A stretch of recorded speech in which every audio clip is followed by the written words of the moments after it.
Isipin mo ito, may isang kayamanan sa Pilipinas na mas malaki pa kaysa sa lahat ng ginto na nasa Bangko Sentral.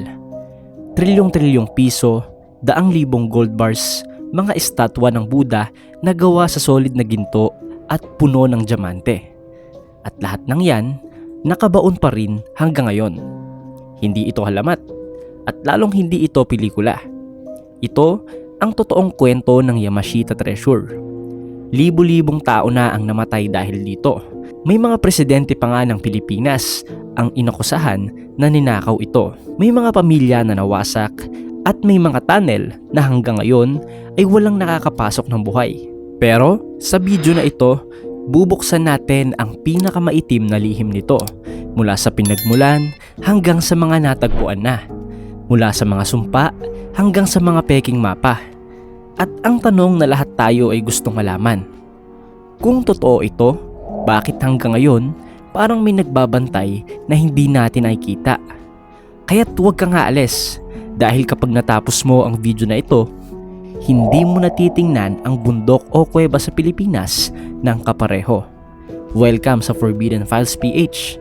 Buksan natin ang file na ito ngayon din.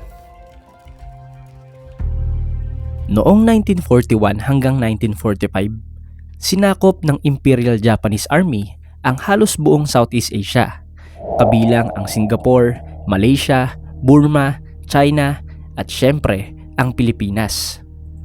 Sa bawat lungsod na kanilang nasakop, nilot nila ang lahat ng ginto, pilak, diamante, sinaunang artifacts at kahit mga sagradong estatwa. May operasyon silang tinawag na Golden Lily. Pinangalan daw kay Prince Chichibu, kapatid ng Emperor ng Japan na si Hirohito. Ang kanyang utos, kunin ang lahat ng kayamanan at itago para sa Japan. Noong 1944, nang malapit ng matalo ang Japan, ipinadala nila ang karamihan ng loot na ito sa Pilipinas sa ilalim ni General Tomoyoki Yamashita. Siya ang huling Japanese commander dito sa Pilipinas. At sabi pa nga ng mga kwento, sa halip na ipadala pabalik sa Japan dahil mapanganib na ang dagat, inilibing nila ang kayamanan sa daang-daang kuweba, tunnel at underground complexes sa buong bansa, lalo na sa parting bahagi ng Luzon. May mahigit 175 na location daw na naitala at ang pinakamalupit, pinatay o inilibing ng buhay ang mga alipin at sundalo na gumawa ng mga tunnel para walang makaalam ng lokasyon. Saan daw makikita? Ayon sa mga records, kabilang dito ang mga lugar ng Baguio at Sierra Madre Mountains. Dito raw may pinakamaraming kayamanan na binaon ang Japanese Army noong mga panahong iyon. Kabilang din dito ang Corregidor Island. Dito raw inilagay ang pinakamahalagang parte dahil malapit ito sa Manila. Sunod ay ang Mount Banahaw. Marami nagsasabi na may sacred underground chambers ang mga Hapon dito. Sunod ay ang Ilocos Region, lalo na sa mga dating Japanese bases. At ang huli ay ang Camarines Norte at ang Bulacan.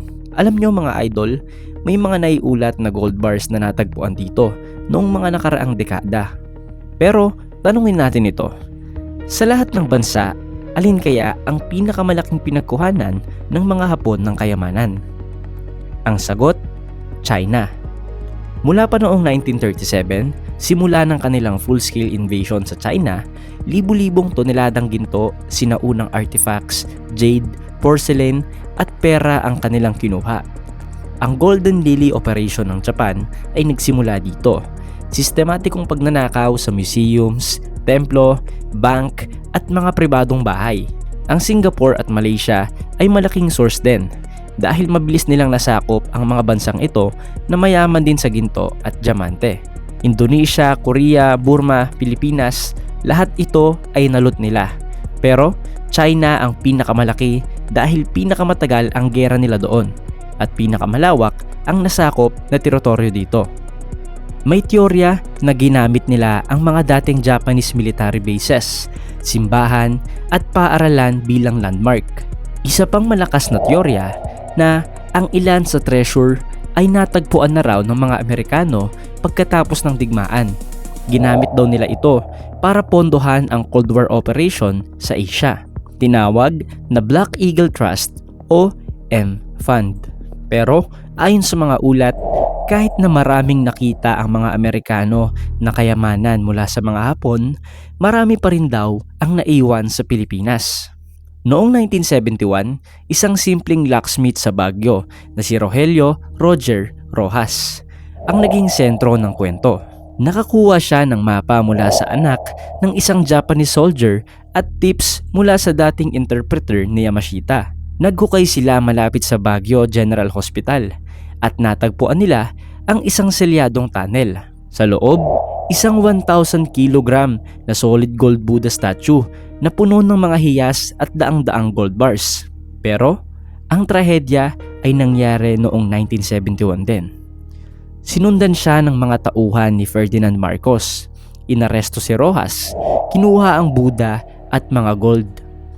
Nagsampa siya ng kaso sa Hawaii laban sa Marcoses. Nanalo pa nga ang pamilya niya pagkatapos niyang mamatay. Pero hanggang ngayon, wala pang nakuha. At sabi pa nga ni Imelda Marcos noon, ay yung kayamanan namin ay galing sa Yamashita Treasure. Totoo nga ba ito mga idol o isang cover up lamang?